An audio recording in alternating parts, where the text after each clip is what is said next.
There are copies of the presentation articles up on the shulchan over there. There are notifications of our next women's shiur and a next shiur here. Up on the shulchan also. We're going to start. I'm going to introduce Ben Feldman, CPA, of the Best CPA, who is going to be speaking about medical insurance.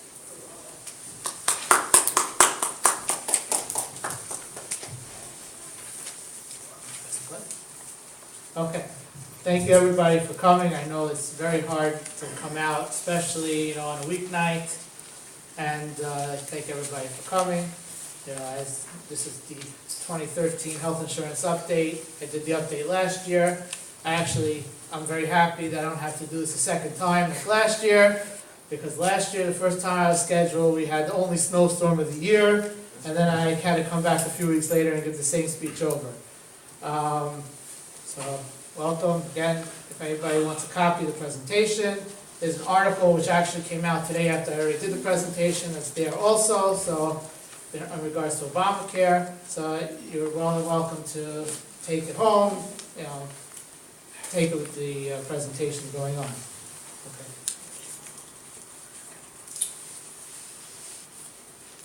All right, what's going on? So, these are the different things we're going to be discussing tonight. Medicaid /MLTC /FIDUS /PACE, don't worry.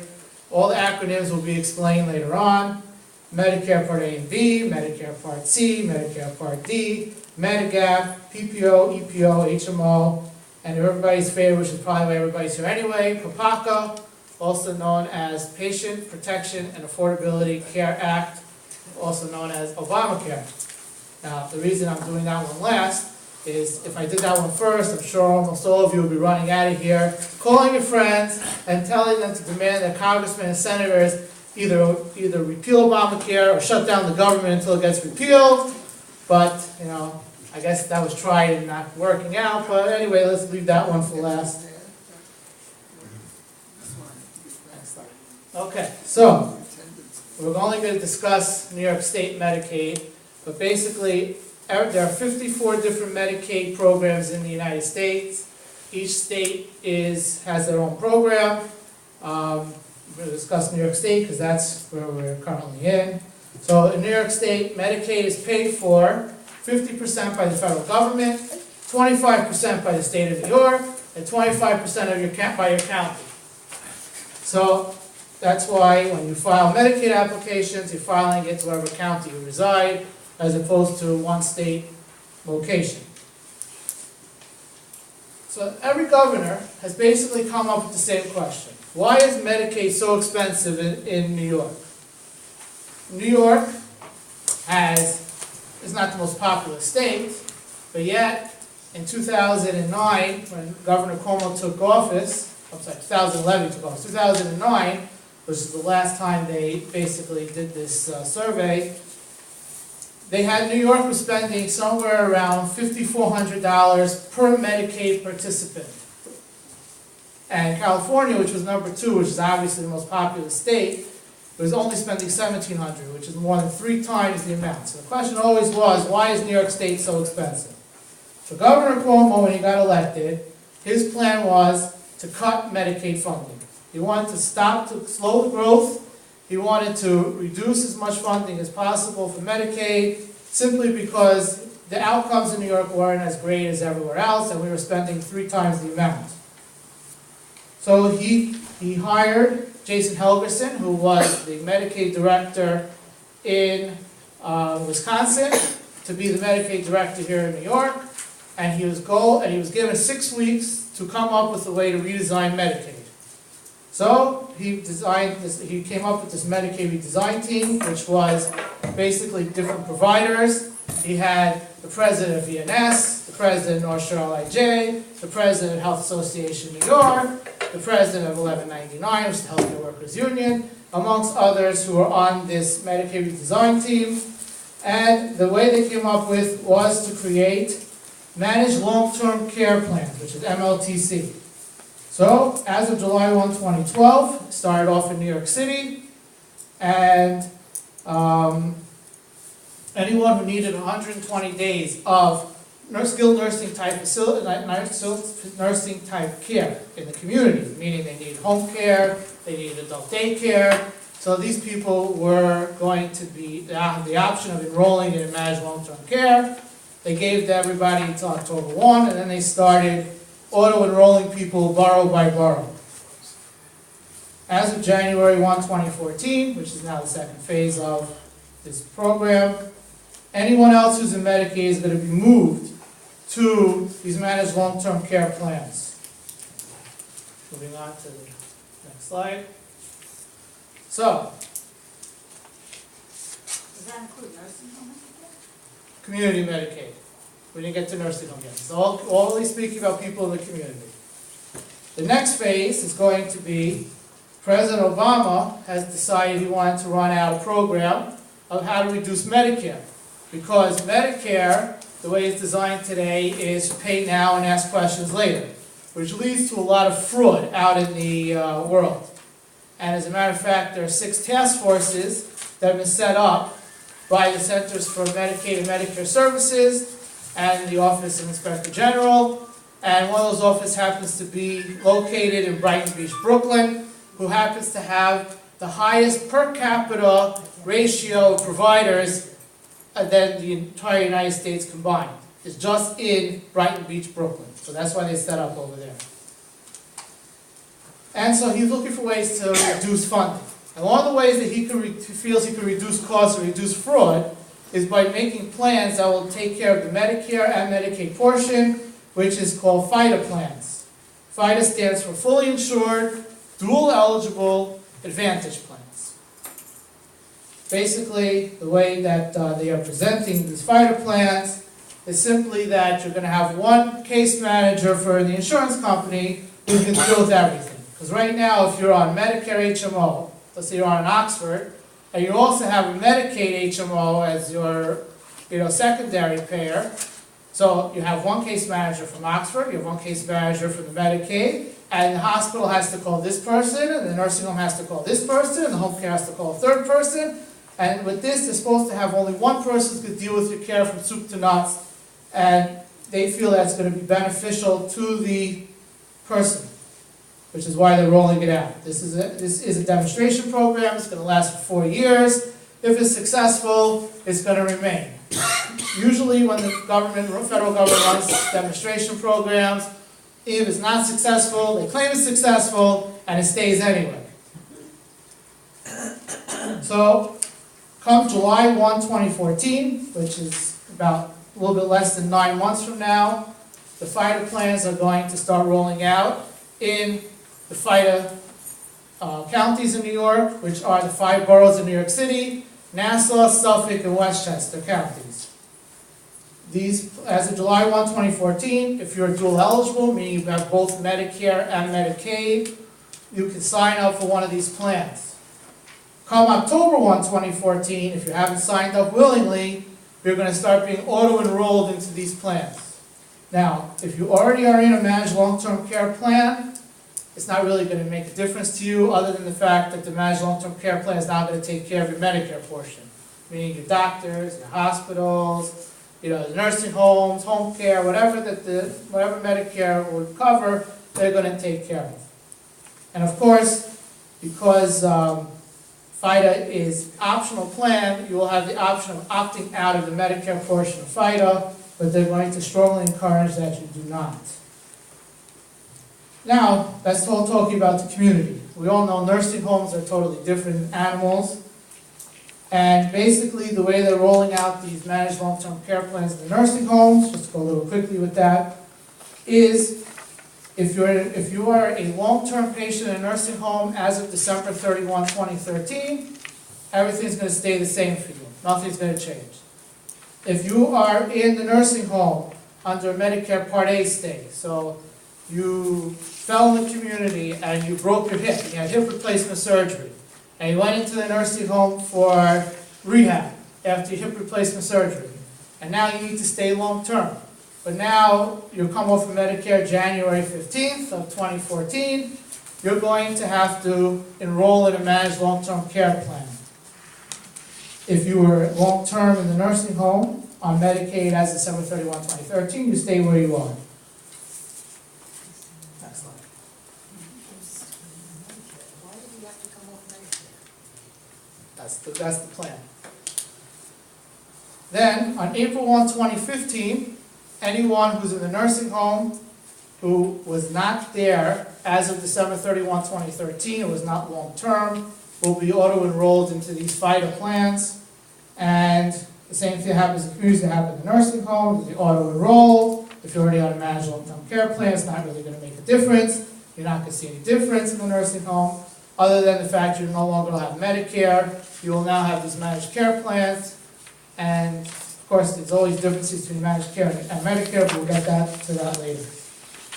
Now let's move on to Medicare. Basically, anyone who's over 65 and has worked at least 40 quarters, which means 10 years, or is married to someone who's worked over 40 quarters, or has been married but is no longer married to someone who worked over 40 quarters, you are eligible for both Part A and Part B. Medicare Part A is free. They don't charge you.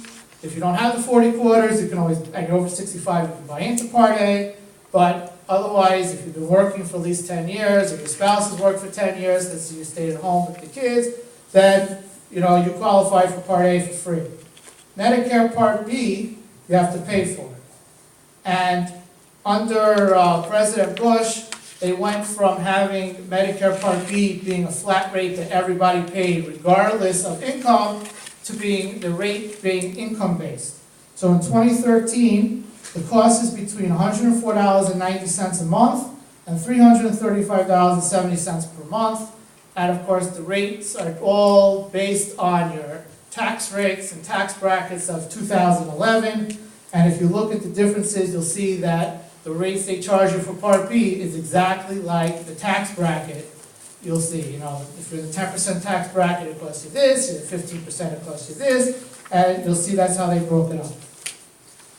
And it's based on 2011 tax returns, because when they set the rates for 2013, which was done in the fourth quarter of 2012, most people, and nobody had filed the 2012 returns, so therefore they had to go based on 2011. If for some reason they didn't file a 2011 return, then they did it based on 2010. And it has a $147 annual deductible in 2013. Now 2014 should have been released already, but due to the government shutdown, everybody's behind, and so therefore no information has been released for 2014. Usually it goes up by the same amount as the Social Security COLA, which again should have been announced already, but it hasn't been because of the government shutdown. And they did say there's going to be a small COLA, so if there's going to be a small COLA, you should see a small increase in the Medicare Part B deductible and also the fees that they're going to charge you. What's called? Cost of living adjustment. Anyone on Social Security, annually they get a cost of living adjustment, which is based on the rate of inflation between October 1 will be for this year, October 1, 2012 and September 30, 2013. So basically they compare October 1, 2013 to October 1, 2012. And based on certain inflation factors, they decide how much the COLA is going to be for Social Security recipients. And they always make sure that people who are paying into Part B do not pay more every year than the increase they gave from Social Security. Moving on to the next slide. Medicare Part D. I know in the outline it says C first, but we're going to go to Part D next. Medicare Part D covers your prescription drugs, and there's only insurance plans. There's no traditional Medicare. Medicare A and B, you have a choice between Medicare HMOs or traditional Medicare. For Part D, it's only insurance plans. That was part of the act that was passed and took effect in 2006. The act was passed in 2004. Took effect January 1, 2006, where anyone who's over 65 and has A or B has to sign up for a Part D plan or have comparable coverage. Otherwise, you're going to get hit with penalties. Sound familiar? And the penalties are increased premiums when you sign up for the Part D plan. So if you were 65 in 2005, and January 1, 2006, you had no prescription drug coverage, and you decide you're not signing up in 2006 for a Part D plan, when you decide to sign up in 2007, they hit you with a higher premium that you would have paid had you had it in 2006. That was the penalty that you paid. And the penalty continues today, so if you're eligible for Part D, you should do Part D. And basically, the way that works is, you have 3 months, from 3 months prior to your 65th birthday, until 3 months after your 65th birthday, so that's 7 months in total. So if your birthday is July 22nd, you have from 3 months before, which is April, so you have April, May, June, July, August, September, October, those 7 months to sign up for Medicare without any penalties. That's your open enrollment period. Your original open enrollment period. And there'll be, if you sign up for the Part D plan, there'll be no increase. But again, you have to have either Part A or Part B in order to sign up for Part D. Next is Medicare Part C. Medicare Part C is also known as Medicare HMO. That's how it's known. It's officially in the Federal Register. It's called Medicare Part C, which is why the prescription drugs was Part D. Part C, if you have to require to have A, B, and D currently in order to sign up for a Medicare HMO. If all you have is A, you can't sign up for a Medicare HMO. If all you have is Part B, you can't sign up for Medicare HMO. For Part B, anybody's eligible for Part B as long as you're over 65. Doesn't matter if you worked or didn't work, quarters.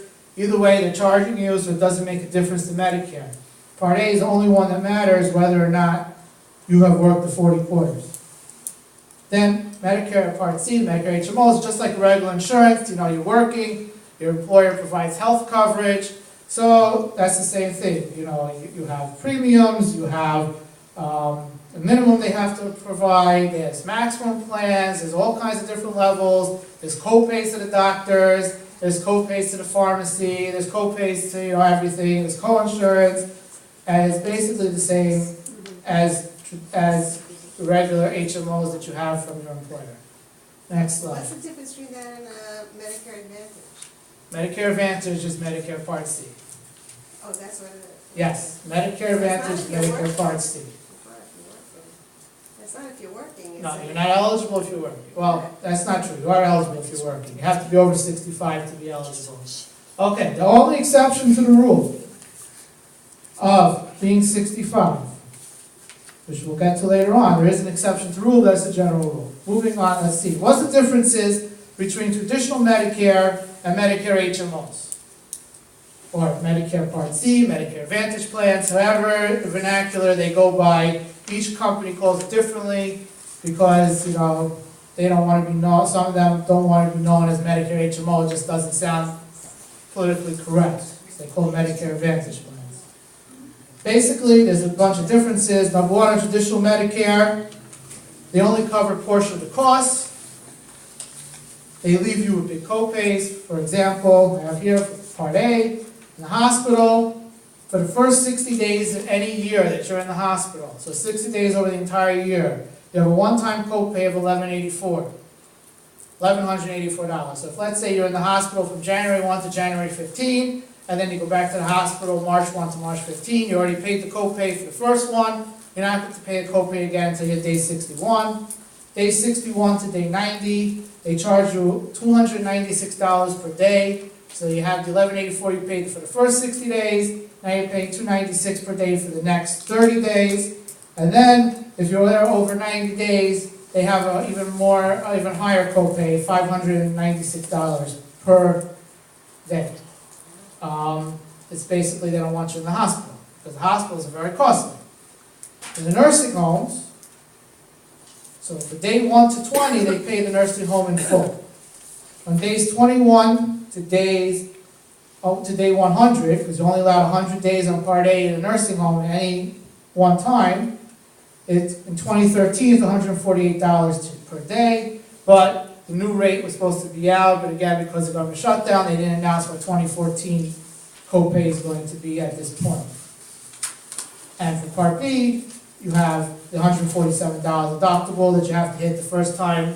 So January 1st, you go to the doctor, the first $147 the doctor's billing is going to have to be paid by you because that's your Medicare deductible, which is why most doctors decide they're not billing. If you go see a doctor in January, they usually don't end up billing until May or June because they'd rather have somebody else get hit with the deductible and not them. Because the way Medicare works is the first bill in is who's going to get hit with the deductible. So you see the doctor on January 1, he'll bill May 1 because he hopes that during that time period you went for an x-ray, you went for a lab visit, you went for something else, you already billed Medicare and got hit with the deductible. And then Medicare only covers 80% of most costs. Now, there is something for therapy, PT, physical therapy, occupational therapy, speech therapy. There is an even additional thing with Medicare where they'll only cover up to the first $3,850 annually. And then after that, you're capped out. So even though you might need the therapy, your physical therapy place is not going to get paid. And of course, Medicare only pays 80% of $3,850. And in the community, there are no exceptions to the rule. In the nursing home, you have exceptions to that rule, but the exceptions require, medical records and reviews and all kinds of stuff, which you guys don't have to worry about. That's the nursing home's problem to worry about. Because if you're on Part B in the nursing home, you're either on Medicaid or you're paying privately anyway, so that's not really going to make a difference. On Medicare HMO, just like having regular health insurance, so you have co-pays, you have deductibles. So, if you have, let's say, an Oxford plan from your employer, if you're in the hospital, first time you're hospitalized, it might charge you $500 co-pay for every time you get hospitalized, and that's all you have to pay. $500 co-pay, and they cover the rest. Nursing home, you might have a copay of $25 per day, you might have a copay of $125 a day, each one's different. You go see the doctor, you have to pay them $5 copay, and they cover the rest. You go to the pharmacy, they have 3 tiers, whatever. So usually, it's just like you're dealing with now if you have health insurance through your employer, or you're paying for health insurance privately. Medicare HMO works exactly the same. Another difference, well, next slide.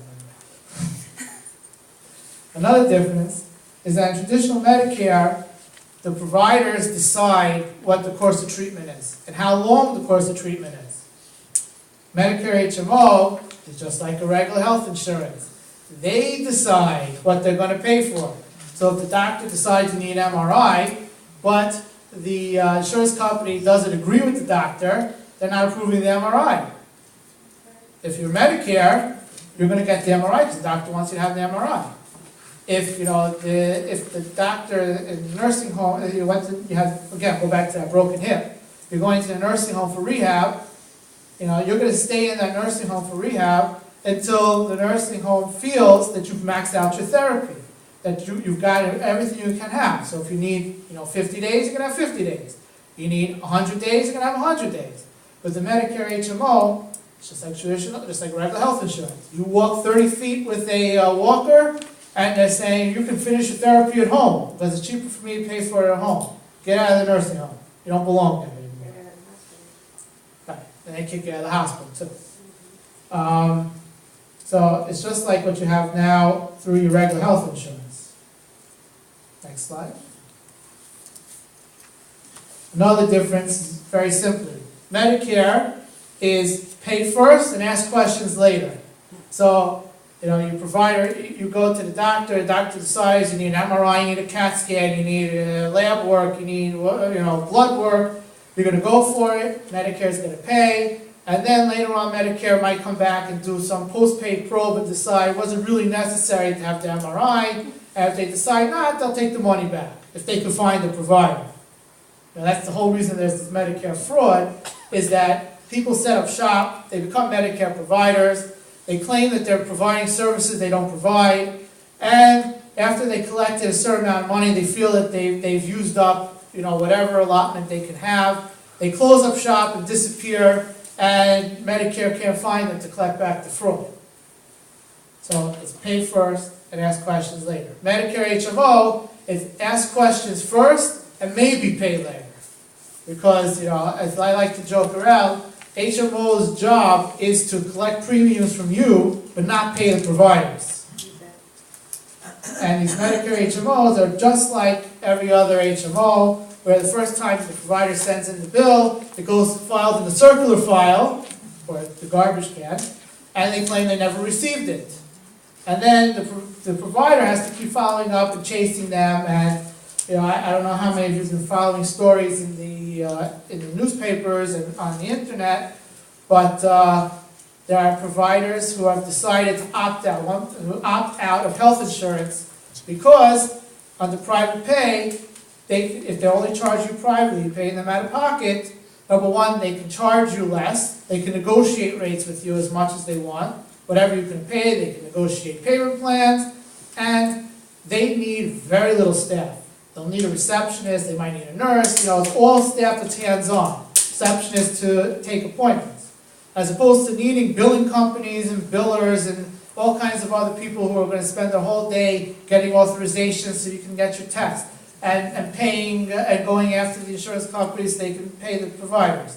So it works out, end up being cheaper for them, and they end up, those cost savings, they end up turning over to the patients. So that is something that is happening in Manhattan especially, and I'm sure it's going to end up coming here come 2014 once Obamacare is in effect. So, now what happens? So I just said, Medicare Part B. You have, the Medicare Part B is only paying 80%. Medicare Part A has all these co-pays. You don't have the money, how are you going to pay for it? If you're in the nursing home for 100 days, you don't have 80 times $148 flying around to give them. You're living on a fixed income if you're on Medicare.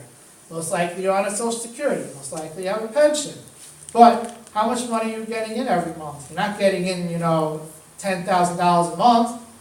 You're taking in maybe $2,000, $3,000 a month. That's on average. That's what people are taking in. How do you pay for it? So you buy an insurance plan called Medigap coverage. Medigap basically covers whatever Medicare doesn't, except for the deductible. They will not pick up the Medicare deductible, but they will pick up the Medicare copays. Some do. Some AARP plans do. Some do, but those plans are older plans. The current ones are no longer doing that.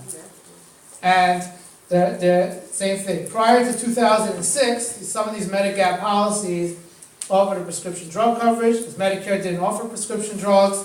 Seniors who weren't on Medicaid had no way of paying for their drugs, so the Medigap offered policies where you can buy prescription drug plans. Once the Part D took effect in 2006, in January 1, they were no longer allowed to sell them. If you had it, you can keep it, but if you changed your plan at all after January 1, 2006, or you bought a plan after January 1, 2006, you were no longer allowed to, the Medigap policies were no longer allowed to include a prescription drug plan, because they wanted you to buy Part D plans. And of course with the Part D, you have the donut holes, and you have the deductibles, you have the premiums, and you have all kinds of wonderful stuff that the Medigap policies are not even allowed to cover. That's the other thing that they did with that. Prescription drug coverage. Medigap can pick up Part B, Medigap can pick up Part A, Medigap can't pick up Part D. We can't have it. So New York has this thing called EPIC, elderly prescription insurance plan, and EPIC will pick up whatever Part D doesn't cover, but that's a state plan, it's not a Medigap plan, it's specifically for insurance, and the Part Ds, of course, all sell these Medigap policies as part of the Part D, which can cover prescription drugs because it's part of Part D, it's not a Medigap policy. Next. So, as I've been talking all along, Medicare 65. But there is an exception to the rule of Medicare being 65. The exception is if you're disabled. If you're disabled for at least 24 months, then you can go on Medicare Part D as long as you've worked at least 20 quarters, or your spouse has worked 20 quarters, or your ex-spouse has worked at least 20 quarters while you were married to them. And in order to be deemed disabled, you have to be declared disabled by Social Security. There's a 12-month waiting period to be declared disabled by Social Security. So if you get declared disabled by Social Security in the 12 months, then as soon as 24 months hit, you're automatically on Medicare. Otherwise, you got to apply Social Security, so Social Security can make you disabled, or deem you disabled. which today is much harder than it used to be. After the downturn in 2008, they found a lot of people who were over 55 all of a sudden popped up saying that they were disabled. So, now, moving on to, from Medicare. Let's say you're young, you're working, your spouse is working. And by young, I mean that you're not Medicare eligible. Anyone who's 64 or younger is considered young in this option. Obviously, you could be over 65 and not on Medicare, because Medicare could be secondary if you're still working to your work health insurance. Of course, most companies today are requiring you to do the opposite and make their health plan secondary to Medicare, but not everybody's doing that yet. And we'll see what happens once Obamacare comes in, people who are on Obamacare start turning 65, whether or not Medicare is going to start being secondary to their Obamacare plans. But you have PPOs, EPOs, and HMOs. What's the difference between the PPO, EPO, and HMO? Very simple.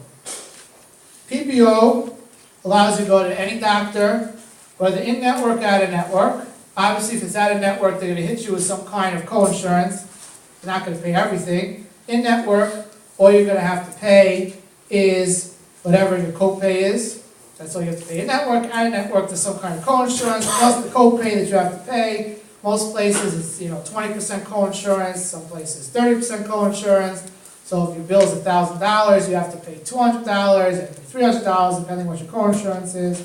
And that's the PPO plan. EPO is basically the same as a PPO with one exception. The exception is there's no out-of-network benefit. But otherwise, you can see any doctor in network, no referral required. And you want to see a specialist, go right ahead and see a specialist. As long as they take your insurance, you're good to go. HMO, on the other hand, you're only allowed to see your primary care physician anytime you want. So, for men, that means that they're regular internist, their doctor, whoever they use as their primary care physician. For women, you have your regular internist and your gynecologist. You can see both. You don't need a referral to see your gynecologist. Children's the pediatrician. But anytime you want to see any kind of specialist, for whatever reason, you have to go to your regular doctor first, and he's called the gatekeeper. He's the one who's got to give you a referral and allow you to go see the specialist. And the reason that they have these HMO plans is simply because it saves the health insurance money, because they expect most doctors to be jealous of the specialists, because specialists make more money than they do. So they expect them to be jealous of the specialists and not be quick to give you a referral. Of course, today that's all out the window because every doctor, basically, I should say most doctors practice defensive medicine, which means if you want to go see a specialist, they're going to let you see a specialist, because if they stop you seeing a specialist and then you were sent something really wrong with you, you're going to sue them for malpractice. So they practice defensive medicine, and you go whoever you want. The only thing is you got to take time out to go see your primary care physician to get the referral. So it's still more of a hardship to you in order to do that. So we're going to talk about prior to PPACA, which is Obamacare. The health insurance can choose. Health insurance companies were allowed, which currently today, health insurance companies can pick and choose who they want. If you're trying to apply for health insurance and they know that you have some chronic illness that is going to cost them a lot of money, they're going to decide they're not selling you a plan. They were allowed to do that. It was in their right. If you have something wrong with you and you were uninsured for more than 60 days in New York State, they could deny you for a pre-existing condition. New York State has a law that as long as you weren't without health insurance for 60 days, they can't deny you for a pre-existing condition. Other states do not have such a law, and other states make big news, which is why it was included as part of Obamacare, that they're not allowed to deny you for a pre-existing condition, and they can no longer pick and choose. But before, they were able to. So, and the reason they did that was to basically keep their costs low. So they kept their costs low, they could charge less in premiums, they could have more people signing up because they're paying out less. They wanted, the healthy 20-year-olds as opposed to the 50 and 60-year-olds who would have the chronic problems. They wanted the teenagers, they wanted the 20-year-olds, they wanted the young people who, they might have to worry about a broken leg or a broken arm because they're playing sports or they're roughhousing, as opposed to someone who goes out for a walk and, doesn't see the crack of the sidewalk, trips and breaks their hip, which is more expensive. But now we have PPACA, which is the Patient Protection and Affordability Care Act, which everybody knows as Obamacare. But that is the actual legal name for the act. It was passed by Congress in 2010. It went to the Supreme Court. The Supreme Court ruled that it was legal last year. And now we have every American is required to have health insurance as of January 1, 2014, or you have to pay a penalty. They put it as a fee. In the Supreme Court ruling, the Supreme Court said it's not a fee, it's a tax. So, you now have to pay an additional tax. Who do you have to pay the tax to? Well, when you file your tax return, there's going to be an extra line starting in the 2014 return, asking you, which means the government won't know about it until 2015, asking you if you had health insurance, when it started, and I'm sure that the health insurance companies are going to send you something and send something to the federal government to let them know. And basically, the tax is 1% of your adjusted gross income. That is what you're going to have to pay as your penalty. So if you make $100,000 and you didn't have health insurance for the entire year 2014, you're going to pay 1% of your $100,000 every single month, or $1,000. You're going to end up paying a $12,000 tax for not having health insurance. If you didn't have it for January, you got it in February, you pay a $1,000 tax. And more money for the government. More money for the IRS to waste on all these different adventures that they've had over the news over the last year. Okay. We've got the next slide already. But when the act was passed, as of January 1, 2014, all businesses who had at least 50 full-time employees were required to provide health insurance to their employees, or else they would pay a tax of their employees going out to the health insurance exchanges and buying the health insurance through the exchanges. Congress this year delayed that until January 1, 2015. They did not delay the requirement for people to buy health insurance. They only delayed the requirement of employers to provide employer coverage. And after this was passed, there were employers out there, because they were talking about how much the fine would be. Basically the rate that everybody was discussing was $3,000 per employee that went out and bought health insurance from the exchange. And $3,000 is a lot less to pay than health insurance costs employers. So you had employers that wiped out their health insurance coverage, making more people without health insurance because they got the savings of 11, 12, 13, and now 14, but they don't have to pay it, and they don't have to pay health insurance, they got extra profits. And in 2015, so they'll pay a $3,000 fine. Cost of doing business, cheaper than providing health insurance. Was considered a full-time employee. To Congress, a full-time employee is anyone who works over 30 hours. So I know some of you have been reading what's been going on, or hearing on the news about what's going on. Companies that have been dropping their employees to work more than 29 hours, because I used to work 40, but now I'm only working 29, because now, hey, I don't have 50 full-time employees, and I don't have to provide health insurance coverage.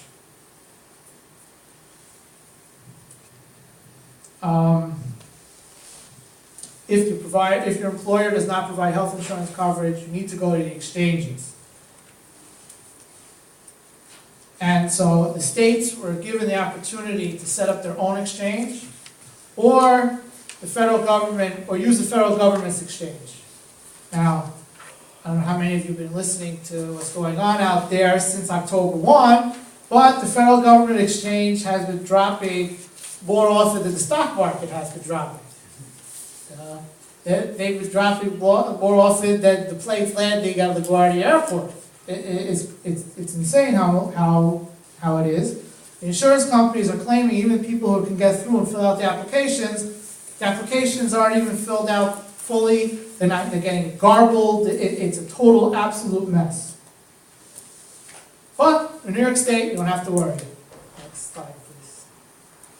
New York State has their own health insurance exchange.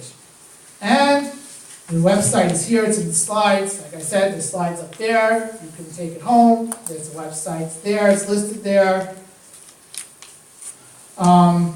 And I was actually able to get through almost the entire process. I couldn't complete it because I'm not eligible for going to the exchange, but it is a very stable. What they did was, New York used to have this plan called Healthy New York, which is no longer in existence because anyone, as of January 1, 2014, anyone in Healthy New York is being dumped into New York State Health Insurance Exchange.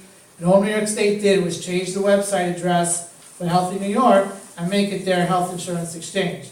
So it was already around for years, all the bugs have been worked out, so there's no issue with the New York State Exchange. The only issue you might have is too many people trying to get on at the same time. It might be very slow. Well, and that probably won't happen until December because most people wait for the last minute to do anything. So probably if you want to go on during the week between December 25th and December 31, it'll probably be very, very, very slow because everybody will be on there trying to get on so they have coverage as of January 1. That's something you have to be enrolled by December 15th. That's a recommendation. They recommend that you fill it out by December 15th, so you have the card and everything went through and this way you're all set for January 1. But you have to sign up officially you have till really March 31 because open enrollment period is until March 31. But if you don't sign up by December 31, you're going to pay the penalty for January and February, or whatever month they're in you didn't do it. So if you're going to go March 15th to sign up, you're going to have a 3-month penalty, and it's going to take effect April 1. So, let's talk a little bit about the exchange. All this information here I got right off of the New York State Health Insurance Exchange website. If you make less than 400% of the annual poverty level, which for 2014, look at that, they have 2014 information. Why? Because it's not relying on the federal government. Because each state has different funding level depending on the standard of living in the state. So 400% of the annual poverty level is $45,960 for individuals, or for a family of 4, it's $94,200 for most families of 4. That's a family of 4 with their children are below 26 and below. If your children are over 26, then it's a different story. And if it's below 19, then that's also another story. So then you're eligible for reduction to premium, and you'll be able to claim a credit on your tax return. So instead of having to pay in a tax or having health insurance, you're going to get a bigger refund from the federal government because you're in this poverty level. And there is if you have bigger than a family of 4, which most religious Jews have more than a family of 4, all you need to do is have the 3 kids and you're bigger than a family of 4, there is a spreadsheet link on the exchange. You can fill in all the information. They ask for the age of your kids. It's like a 1-page spreadsheet. How many adults, how many kids are 26 and under, how many kids are under 19, and you fill that out and it'll come up and tell you what the annual poverty level is for you. It's to tell you if you're eligible for reduced premium and a credit on your return. Again, if you fail to purchase a plan, you're going to owe tax when you file your 2014 tax returns in 2015. And here's the other kicker. You can only purchase through the exchange if you're not eligible for Child Health Plus or Medicaid.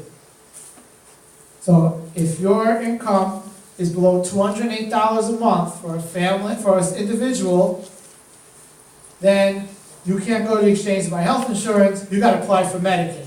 And there is no more Medicaid, it's one of these managed care plans that you're going to be applying for. You're going to be applying to Medicaid and picking a plan at that point.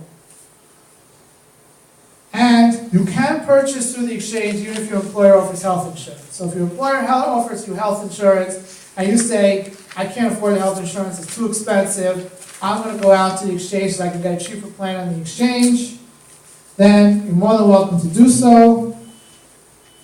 Next slide, please. With one exception. If your employer offers you health insurance, and today most people are contributing to the health insurance, those contributions are tax-free. It's pre-tax. So, it's pre-tax. It's exempt from FICA, Social Security, Medicare, federal, state, and if you live in New York City, income tax. So, it reduces your taxable income, and as long as your employer has a cafeteria plan, which if you have an employer that's charging you, they have a cafeteria plan, and you're all well and good. If you're going to go out and buy the exchange, and your employer offers you health insurance, you cannot use pre-tax money. It's post-tax money. And that way it gets even better. If you buy health insurance on your own, you claim it on your itemized deductions, and you only have to clear 7.5% of whatever your adjusted gross income, and then you get it. To pay for Obamacare, they raised that to 10%. So if your employer doesn't offer you health insurance, and you go out to the exchange and you buy, you can claim those premiums as a deduction on your itemized deduction. If your employer offers you health insurance, and you go out to the exchange anyway, you cannot claim that as a deduction. That's where they hit you. Why? Because they don't want you going out to the exchange if your employer offers you health insurance. So they're trying to make it as hard for you as possible and make you want to take your employer-offered plan. And again, as of January 1, that's only as of January 1, 2015, that you can't claim it. In 2014, because your employer doesn't have to offer you health insurance, 2014 you can claim as an itemized deduction, 2015 you can't. If you go out to the exchange and your employer offers you credible coverage. And it's credible coverage. And believe me, if your employer is offering you health insurance as of January 1, 2015, or whenever your plan year renews in 2014 that overlaps January 1, 2015, it's going to be credible coverage. And here's the other thing. The employer only has to provide it January 1, 2015. But if your employer's plan year starts August 1 of 2014, that's when you have to start buying health insurance. Because that's when the employer is required to start providing it.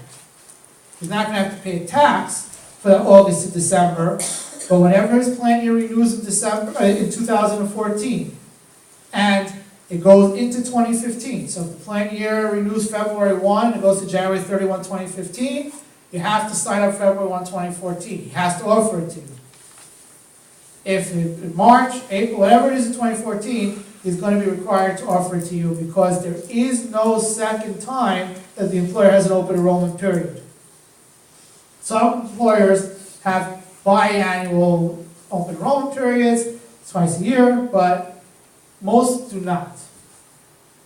And so therefore, if your employer offers you health insurance and your health insurance year, let's say September 1 is the next, and health insurance year starts for your employer, September 1, 2014, then you have to purchase the insurance then. Because otherwise, you can't go on your employer's plan again until September 1, 2015, and you're going to have to go out to the exchange. And as long as the employer offered it to you, he's not going to have to pay a penalty. And for those months in 2015 that you were buying from the exchange, you're going to get hit with, you can't claim those premiums. So it's very important to know that you need to buy the health insurance cover. Even though they say January 1, it's whenever your employer's health insurance plan renews. And again, anyone who has at least 50 employees, full-time employees, is required to offer health insurance, or else they're going to have to pay fines to the government when they file their tax return. Because one of the things they're going to have to say on their taxes is going to be a box with a question, do you offer your employees coverage? And it's going to be yes or no. And if you say yes, is the coverage considered credible? Yes or no. And the employer is going to have to say yes, which means that anyone who files a tax return for W-2 from that employer, they are going to not allow you to go back. So let me tell you a scenario where it's going to hurt you. You work part-time for your employer, 20 hours a week for your employer. Let's say you work 20 hours a week for New York Hospital of Queens, just to use an example. They have over 50 employees, that's why I'm using them. You work 20 hours a week for New York Hospital of Queens. When you file your tax return, you're including a W-2 that you received from New York Hospital of Queens.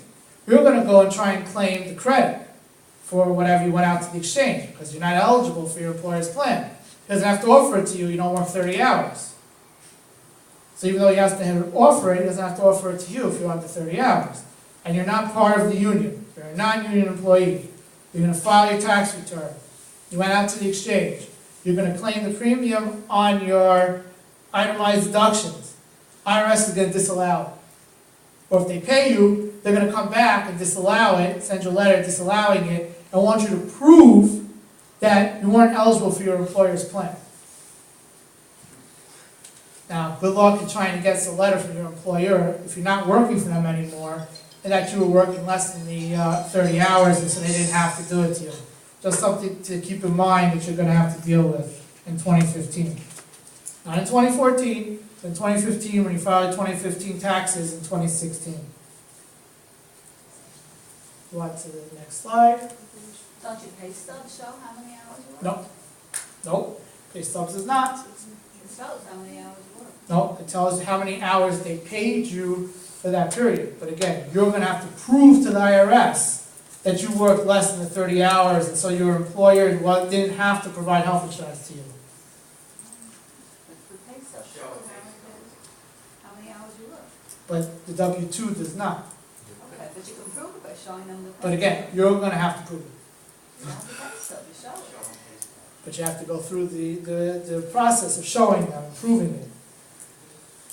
Otherwise, not only are they gonna take back your refund of what you claim itemized, they're gonna hit you with the penalty for not having the health insurance from your employer. So you're gonna have a nice time there. If your employer offers health insurance, you decline it, you go out to the exchange to purchase health insurance. The only thing that nobody's talked about yet is, let's say New York Hospital Queens offers family plans.